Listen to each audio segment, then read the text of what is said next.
TV12 और मैं हूं आपके साथ ऋतु। अगर आपके घर में कोई डायबिटीज या कैंसर का मरीज है तो आपके लिए बड़ी राहत की खबर है। दरअसल इस साल के केंद्रीय बजट में स्वास्थ्य क्षेत्र के लिए कई अहम ऐलान किए गए हैं जो सीधे मरीजों की जिंदगी और जेब पर असर डालेंगे। दरअसल फाइनेंस मिनिस्टर निर्मला सीतारमण ने लोकसभा में कहा कि सरकार का मुख्य फोकस गरीबों, SC/ST समुदाय और गरीब बीमारियों पर है। बजट भाषण में उन्होंने कहा कि रिफॉर्म एक्सप्रेस तेजी से अपने रास्ते पर दौड़ रही है। इसका मतलब है कि अब सिर्फ जुमलों तक सीमित रहने की बजाय ठोस और दीर्घकालीन सुधार किए जा रहे हैं। सबसे बड़ी राहत की खबर यह है कि कैंसर और डायबिटीज जैसी बीमारियों की दवाएं को सस्ता और किफायती बनाने की दिशा में एक अहम कदम उठाया जा रहा है। यह बदलाव लाखों लोगों के लिए राहत लेकर आएगा जिन्हें आज तक महंगी दवाओं की वजह से मुश्किलें झेलनी पड़ती थी। सरकार ने स्वास्थ्य क्षेत्र में निवेश बढ़ाने की योजना बनाई है ताकि भारत को बायोफार्मा हब बनाया जा सके। इसके लिए अगले 10 साल में 10,000 करोड़ रुपए तक के लक्ष्य रखे गए हैं। बायो और फार्मूलेटिंग इंडस्ट्री को मजबूती देने के लिए 3 समर्पित रासायनिक पार्क भी स्थापित किए जाएंगे। इसका सीधा असर यह होगा कि दवाओं का उत्पादन बढ़ेगा और इसकी कीमत कम हो जाएगी। फाइनेंस मिनिस्टर ने यह भी बताया कि स्वास्थ्य क्षेत्र में अत्याधुनिक तकनीकें और आर्टिफिशियल इंटेलिजेंस का इस्तेमाल बढ़ाया जाएगा। इससे रोगियों को बेहतर देखभाल, जल्दी निदान और सटीक उपचार की सुविधा जल्द से जल्द मिल सकेगी।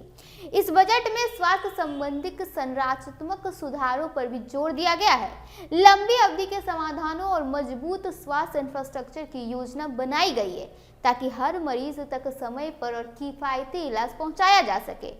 वित्त मंत्री ने कहा कि सरकार का उद्देश्य केवल आर्थिक विकास नहीं बल्कि लोगों की जिंदगी में वास्तविक बदलाव लाना भी है। इस बजट से स्वास्थ्य क्षेत्र में निवेश और सुधार की दिशा में एक बेहद कदम उठाया गया है।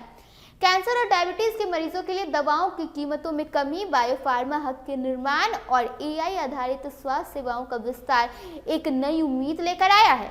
यह बजट उन परिवारों के लिए खास राहत साबित होगा जहां किसी को गंभीर बीमारी से जूझना पड़ा है या किसी की जान चली गई है। इस साल का बजट स्पष्ट संदेश दे रहा है कि भारत अब स्वास्थ्य क्षेत्र में भी मजबूत और विकसित राष्ट्र बनने की दिशा में एक बहुत ही बड़ा कदम उठाने वाला है।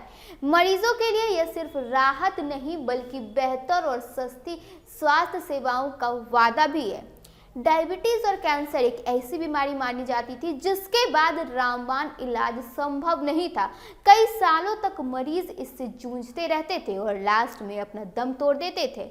कहीं ना कहीं माना जाता है कि इसका असर सीधे उनके परिवारों की जेब पे भी पड़ता था और लास्ट में उन्हें अपने अपनों को खो देना पड़ता था। इन्हीं सब विषय को ध्यान में रखते हुए यह योजना लाई गई है कि उनको अब कम से कम दामों में ये जो दवाइयाँ हैं उन्हें पहुंचाया जा सके और कहीं ना कहीं उनके परिवार को राहत दिलाई जा सके ताकि उनकी जान बचे और देश भी आगे विकसित भारत की ओर आसानी से बढ़ सके। अभी के इस खबर में बस इतना ही। ऐसे ही तमाम खबरों के साथ बने रहने के लिए देखिए TV12। धन्यवाद।